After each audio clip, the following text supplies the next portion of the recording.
Hello बच्चों। तो आज है टर्न किसका? फार्मास्यूटिकल केमिस्ट्री पार्ट 3 का। पार्ट 2 फार्माकोग्नोसी को छोड़ के बाकी सबके पार्ट 2 कंप्लीट हो गए, राइट। यानी पार्ट 2 तक कंप्लीट हो गया, केवल फार्माकोग्नोसी का है, जिसको मैंने करने को क्वेश्चन लिखने को दिया था, क्वेश्चन लिख के टाइप करने को, उसने अभी दिया नहीं। केमिस्ट्री पहले मिल गया, मैंने कहा केमिस्ट्री पहले बना देता हूँ। ओके, तो शाम तक जो है आपको कोग्नोसी का भी 101% मिल ही जाएगा, ठीक। तो पढ़ते रहिए। बहुत सारे बच्चों का कहना यह है कि उनको प्लेलिस्ट नहीं मिली। बच्चों, जैसे सेकेंड ईयर की प्लेलिस्ट सब्जेक्ट वाइज बनी थी, वैसे ही फार्मेसी फर्स्ट ईयर की प्लेलिस्ट वाइज आप अपना सब्जेक्ट का नाम जानते हो, सब्जेक्ट का नाम देखो, वहाँ पे प्लेलिस्ट पे जाओ, सब्जेक्ट के नाम के अकॉर्डिंग उसी के अंदर जितने पार्ट हैं वो सारे पार्ट आपको मिल जाएंगे, अलग से ढूंढने की जरूरत नहीं है, राइट। तो प्लेलिस्ट सब्जेक्ट वाइज आप लोगों ने कहा था, मैंने सब्जेक्ट वाइज बना दी हैं, और उस सब्जेक्ट में जितने भी पार्ट होंगे वो उसी में चले जाएंगे। जैसे पार्ट 3 है, तो उस केमिस्ट्री जब आप देखोगे तो एक पहले का पुराना वीडियो मेरा बना हुआ है, पार्ट 1 पार्ट 2 है, ये पार्ट 3 भी उसी में चला जाएगा, MCQ फार्मास्यूटिकल केमिस्ट्री 1 में, ठीक। तो सबके बने हुए हैं, टेंशन की बात नहीं है। और कुछ बच्चों का ये है, सर एग्ज़ाम के पहले सिलेबस पूरा हो जाएगा। भाई देखो, कितने बार बोलूँ, या तो मेरी बात पे भरोसा कर लो या अपने आप पे। भाई अपने पे भरोसा किया, साल भर कितना पढ़ा आपको अंदाज़ा है, तो अब खुद से नहीं हो पाया है तो अब मेरे भरोसा कर लो, मेरे अकॉर्डिंग जैसा मैं बोलता हूँ उतना करो। मैं बोलता हूँ दिन भर में एक वीडियो को 4 से 6 बार देखो, और जितने प्रीवियस हैं उन सब को देखते रहो। जितना मैं कहता जाता हूँ खाली उतना करते जाओ, बाकी गारंटी मेरी। बाद में अगर इसमें लापरवाही करते हो तो फिर जिम्मेदारी आपकी, ठीक। अब principal element of extra cellular fluid क्या होता है, ये क्वेश्चन सेकेंड ईयर में पूछा गया है। Principal element of extra cellular fluid क्या होता है? कैल्शियम होता है, सोडियम होता है, मैग्नीशियम होता है, या पोटेशियम होता है? तो जो प्रिंसिपल एलिमेंट होता है उसको हम क्या बोलते हैं? सोडियम। सोडियम को बोलते हैं प्रिंसिपल एलिमेंट। ये मेनली रिस्पॉन्सिबल होता है ऑस्मोटिक बैलेंस के लिए। Hypokalemia resulted from, hypokalemia resulted from, क्यों, कैसे भाई हाइपोकैलेमिया कैसे हो भाई? अगर हाइपोकैलेमिया हो गया तो रिजल्ट क्या क्या हो सकता है? हाइपोपैराथायरॉयडिज्म, विटामिन डी की डिफिशियंसी, बोन कैंसर।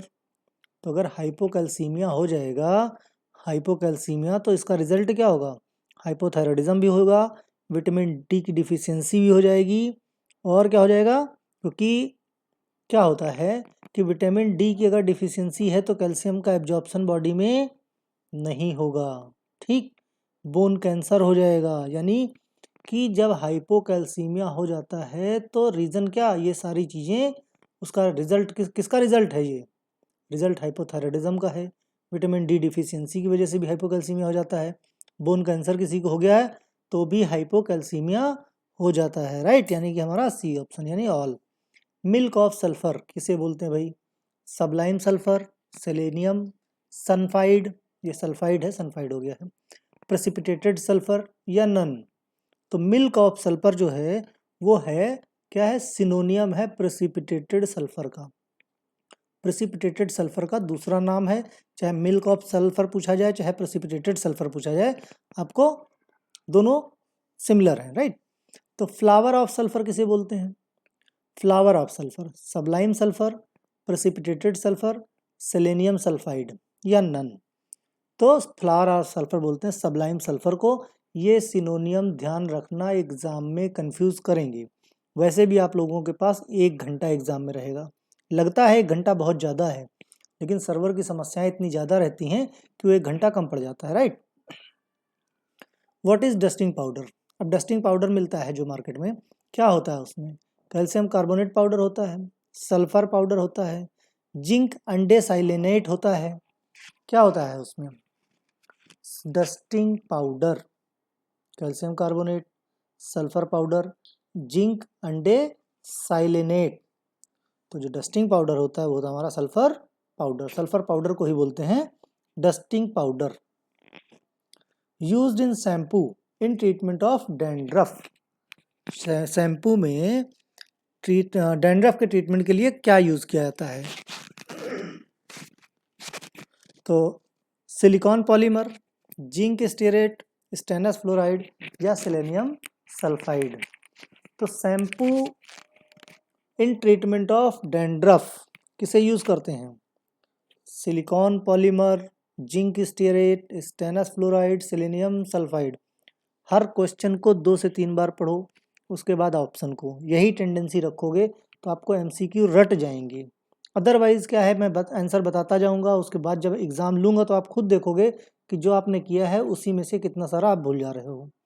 ठीक है, तो ध्यान रखो इन चीज़ों को। तो सेलेनियम सल्फाइड को यूज़ किया जाता है शैम्पू में फॉर ट्रीटमेंट ऑफ डैंड्रफ, यानी इसको as a anti dandruff agent भी बोल सकते हैं, किसे, सेलेनियम सल्फाइड को। ठीक है।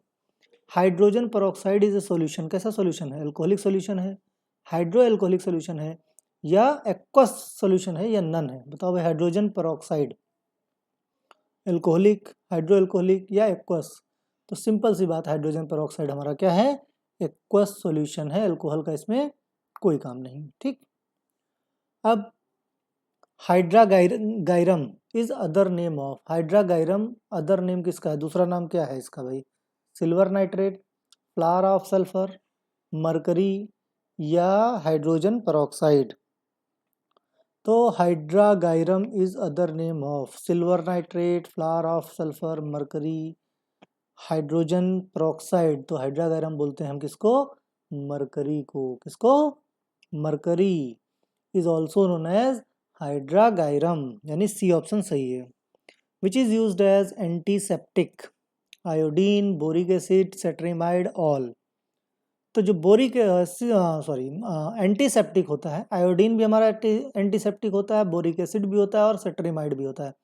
All are the antiseptic compounds, right, यानी कि हमारा सी सही है। Sodium pyroborate is also known as, sodium pyroborate is also known as boric acid, orthoboric acid, acidum boricum, या बोरेक्स।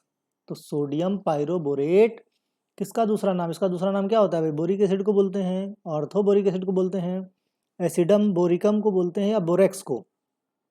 तो सोडियम पायरोबोरेट बोलते हैं किसको, बोरेक्स को, यानी बोरेक्स का दूसरा नाम क्या है, सोडियम पायरोबोरेट, यानी डी ऑप्शन सही है।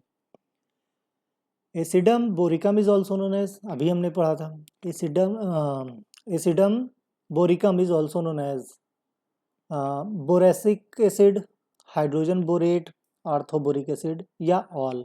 तो जो एसिडम बोरिकम है ये होता क्या है हमारा, boracic acid, hydrogen borate, orthoboric acid, ये क्या है, एसिडम बोरिकम के सिनोनियम हैं। ठीक है, ये तीनों क्या है, सिनोनियम है। ठीक। Amino chloride of mercury is also known as, amino chloride of mercury को और क्या बोलते हैं, mercuric chloride, ammonium chloride, EDTA, या अमोनिएटेड मरकरी।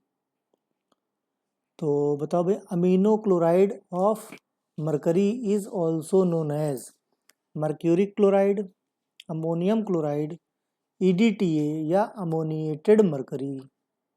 तो अमोनियम क्लोराइड ऑफ मरकरी को बोलते हैं अमोनिएटेड मरकरी, अमोनिएटेड मरकरी बोलते हैं ना, यानी डी ऑप्शन हमारा सही है।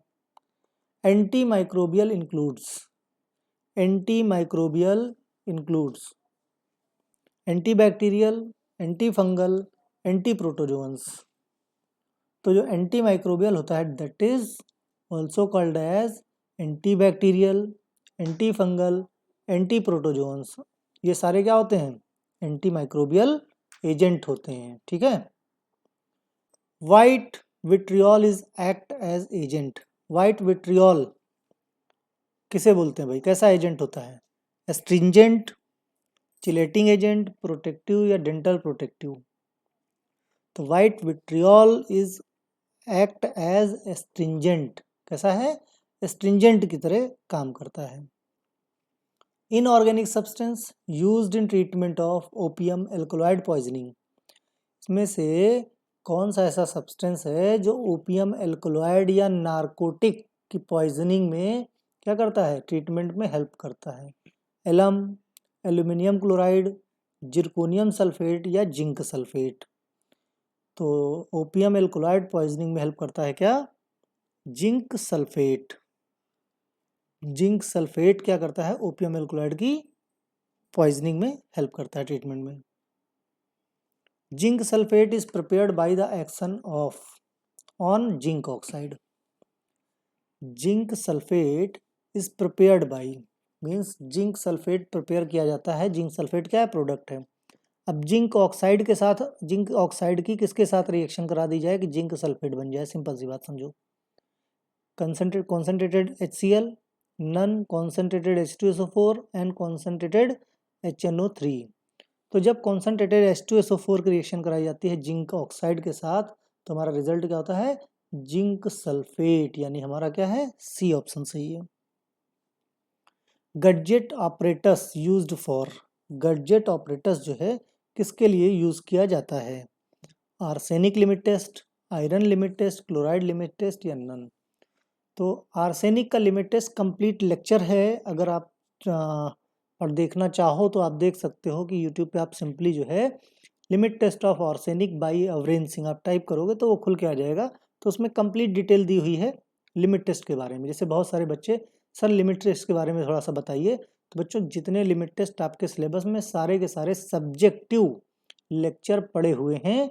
आपको सिर्फ limit test of chloride, limit test of iron, limit test of heavy metals by Avrange Singh खाली लगा देना, मेरा निकल के आ जाएगा, आप देख सकते हो। ठीक है, तो अभी क्या सफिशिएंट टाइम है, तो बहुत सारे ऐसे कॉन्सेप्ट हैं मैंने उसमें बता रखे हैं जो हो सकता है आपको ना पता हो, तो आप देखोगे वहां से तो क्लेरिफाई हो जाएगा। ओके, तो गैजेट ऑपरेटर्स यूज्ड फॉर, क्यों अभी आप लोग क्या फर्स्ट ईयर में हो, सेकेंड ईयर में जब आप जाओगे तो डेली के लेक्चर्स मैं खुद अपलोड कर दिया करूँगा।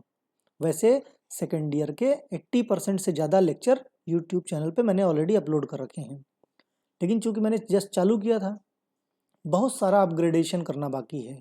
जैसे जैसे आप लोग जुड़ते जाओगे तो अगले साल आप लोगों को ना कॉलेज की कमी महसूस होगी, ना किसी ट्यूशन की कमी महसूस होगी। सब का सब इसी चैनल पे सारा का सारा सिलेबस आपको सेकेंड ईयर का अवेलेबल हो जाएगा। ठीक है, तो गैजेट ऑपरेटर्स यूज होता है किसके लिए? लिमिट टेस्ट फॉर आर्सेनिक के लिए। Okay, purpose of lead acetate cotton in arsenic limit test to trap. अब जो है, जो आर्सेनिक के लिमिट टेस्ट में जो ग्लास रॉड रहती है, हॉलो ग्लास रॉड, उसमें क्या करते हैं कि एक लेड कॉटन का क्या करते हैं कि कॉटन जो है उसमें लेड एसिटेट में डिप करके उसको क्या करते हैं, उसमें फंसा देते हैं। तो वो यही पूछ रहा है कि इसका पर्पस क्या होता है। क्वेश्चन क्या है? Purpose of lead acetate cotton in arsenic limit test to trap. किसको ट्रैप करने के लिए? इम्प्योरिटी को, सोडियम आयोडाइड को, या हाइड्रोजन सल्फाइड को। तो यहाँ पे इम्प्योरिटी भी सही है क्योंकि इम्प्योरिटी को ट्रैप करते हैं, लेकिन बेसिकली वो लगाया जाता है हाइड्रोजन सल्फाइड की इम्प्योरिटी को ट्रैप करने के लिए। ठीक है, लेकिन यहाँ पे क्या है, ए और डी ऑप्शन कोई है नहीं।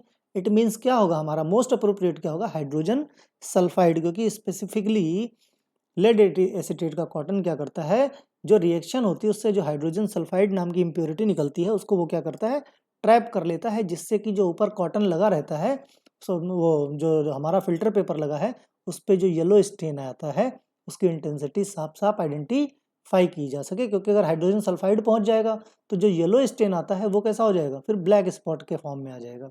बराबर। नेक्स्ट है function of quenching vapours are. अब क्विंचिंग वेपर्स का फंक्शन क्या होता है?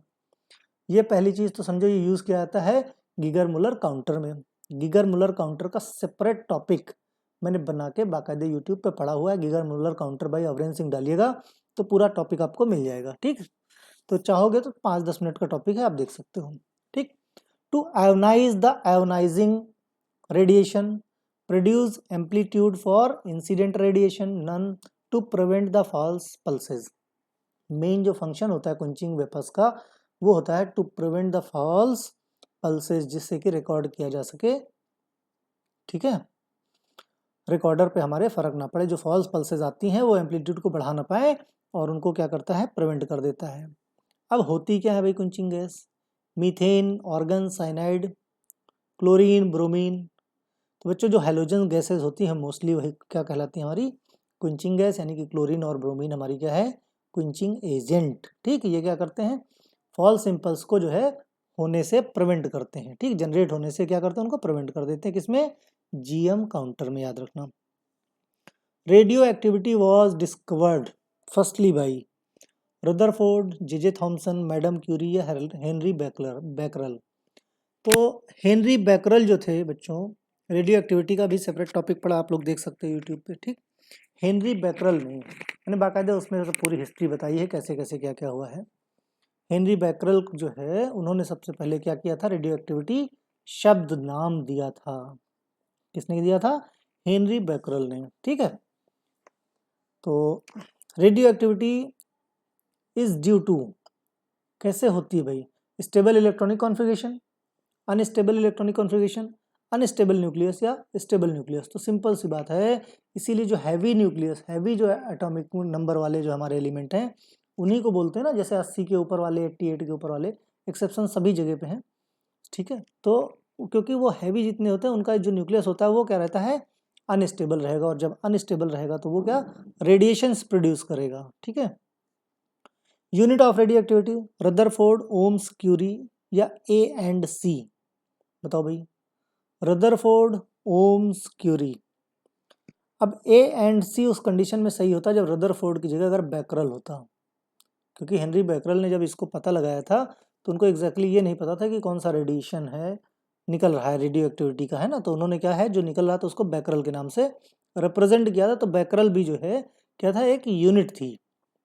तो लास्ट में अपडेट होके क्या हो गई, क्यूरी, क्योंकि मैडम क्यूरी को इसके लिए नोबेल प्राइज मिला था, इनको और इनके हस्बैंड को, ठीक। तो हमारा सी ऑप्शन सही है।